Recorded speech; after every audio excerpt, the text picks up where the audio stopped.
はい、皆さんこんにちは。エコドライブの鈴木です。今日のですねテーマなんですけども、起業1年目で最も苦労したことというですねテーマでやっていきたいと思っています。で、もう一つ、お金が回らない苦労、これね、言い換えると信用面での苦労ですね。そう何かっていうと、その仕入れ先の業者さんからの信用と銀行からの信用がなかったんですよ、全然。例えばどういうことがあったかっていうと、さっき言ったみたいに、そのオークションから買うとき、オークションから車を買います。で、今だったら付け払いで車を買ってこれるんですね。なので車をオークションから買ったら先に車持ってきちゃうんですよ。先に車持ってきて支払いは後なんですね。ただ当時っていうのは僕たちに信用がなかったんですね。僕たちに信用がなかったので付け払いができなかったんです。だから先払いだったんですね。で、先払いなんですけども、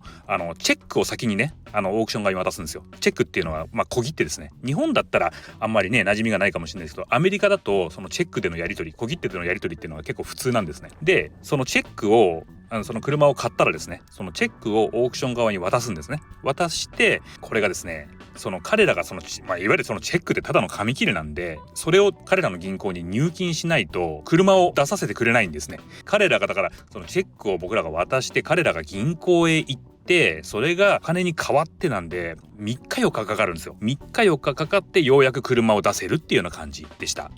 で、あとは車をその個人から買い取りする場合に、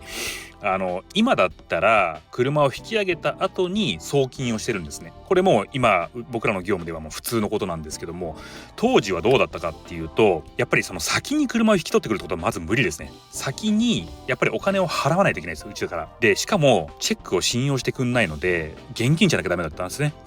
で、中には現金すらダメ現金も信用しないみたいな感じ。現金で渡してもそれが偽札の可能性もあるので、一緒に銀行に行きましょうと。銀行に行ってお金を入金して確認できてから車を渡してくれるみたいな、そんな感じでしたね。で、しかも他社と同じ金額じゃ売ってくんないんですよ。他社でいくらいくら出てるって言って、それにじゃあ僕らも合わせますよとか、それ以上やりますよって言ってもね、売ってくんない。ちょっと高いぐらいじゃ売ってくんないみたいな信用がないんですね、会社にね。だから多少安くても、仮にうちよりも安かったとしても大きいとこで売りたいみたいな、そんな話もね結構あったんですよ。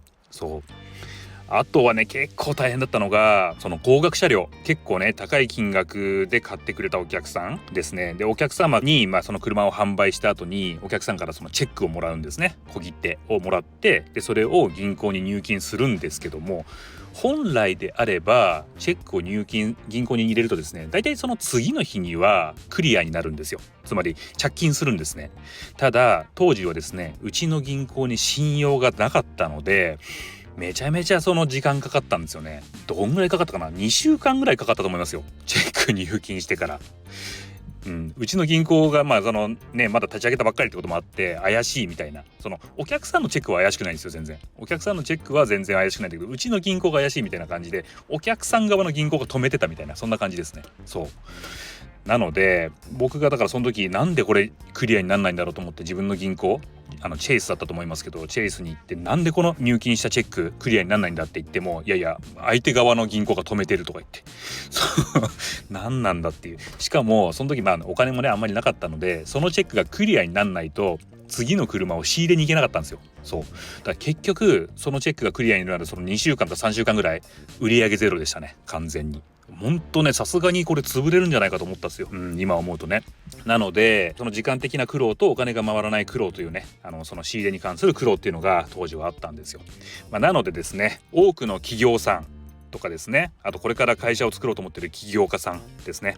販売とか雇用が一番苦労するだろうっていうふうに考えてらっしゃるところは多いと思うんですけども、実はアメリカではその信用がないうちっていうのは仕入れが一番苦労することもありますよっていうのは、ぜひ考えておいていいと思います。そうですね、その仕入れ先の業者さんからの信用であったりとか、あと銀行からの信用ですね、ここがまずゼロスタートになっちゃうと思うので、僕と同じような苦労をされることがあると思うので、そこは事前に想定しておいた方がいいかなというふうに思います。